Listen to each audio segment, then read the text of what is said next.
biashara yote unoga kwa sababu ile environment ya kufanya biashara ni nzuri.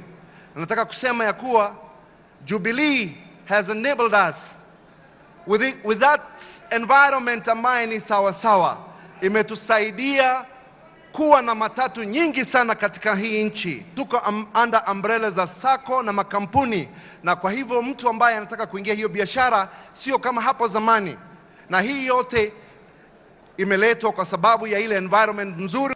Today I can firmly tell you that I am proud to be in business with the government of Kenya. Your Excellency the Deputy President, we the young people of this nation are a hopeful lot. When I say najivunia kuwa Mkenya, I truly mean it.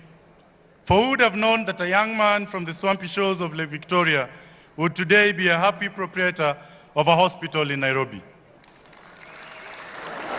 A hospital that gives care and hope to thousands of families, the first private hospital to offer free maternity services to patients with valid NHIF cards. All this has been possible through the great support from the Youth Fund.